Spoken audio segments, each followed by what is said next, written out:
लपसी तपसी की कहानी। एक लपसी था, एक तपसी था। तपसी हमेशा भगवान की तपस्या में लीन रहता था। लपसी रोजाना सवा सेर की लापसी बनाकर भगवान का भोग लगाकर जीम लेता था। एक दिन दोनों लड़ने लगे। तपसी बोला, मैं रोज भगवान की तपस्या करता हूं इसलिए मैं बड़ा हूं। लपसी बोला, मैं रोज भगवान को सवा सेर लापसी का भोग लगाता हूं इसलिए मैं बड़ा। नारद जी वहां से गुजर रहे थे। दोनों को लड़ता देखकर उनसे पूछा कि तुम क्यों लड़ रहे हो।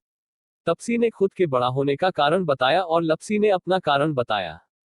नारद जी बोले, तुम्हारा फैसला मैं कर दूंगा। दूसरे दिन लपसी और तपसी नहाकर अपनी रोज की भक्ति करने आए तो नारद जी ने छुपकर 1.25 करोड़ की एक एक अंगूठी उन दोनों के आगे रख दी। तपसी की नजर जब अंगूठी पर पड़ी तो उसने चुपचाप अंगूठी उठाकर अपने नीचे दबा ली। लपसी की नजर अंगूठी पर पड़ी लेकिन उसने ध्यान नहीं दिया, भगवान को भोग लगाकर लापसी खाने लगा। नारद जी सामने आए तो दोनों ने पूछा कि कौन बड़ा। तो नारद जी ने तपसी से खड़ा होने को कहा। वो खड़ा हुआ तो उसके नीचे दबी अंगूठी दिखाई पड़ी।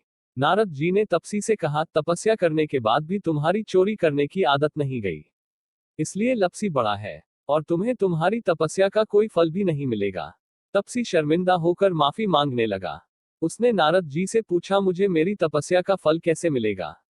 नारद जी ने कहा, यदि कोई गाय और कुत्ते की रोटी नहीं बनाएगा तो फल तुझे मिलेगा। यदि कोई ब्राह्मण को भोजन करवाकर दक्षिणा नहीं देगा तो फल तुझे मिलेगा। यदि कोई साड़ी के साथ ब्लाउज नहीं देगा तो फल तुझे मिलेगा। यदि कोई दिए से दिया जलाएगा तो फल तुझे मिलेगा। यदि कोई सारी कहानी सुने लेकिन तुम्हारी कहानी नहीं सुने तो फल तुझे मिलेगा।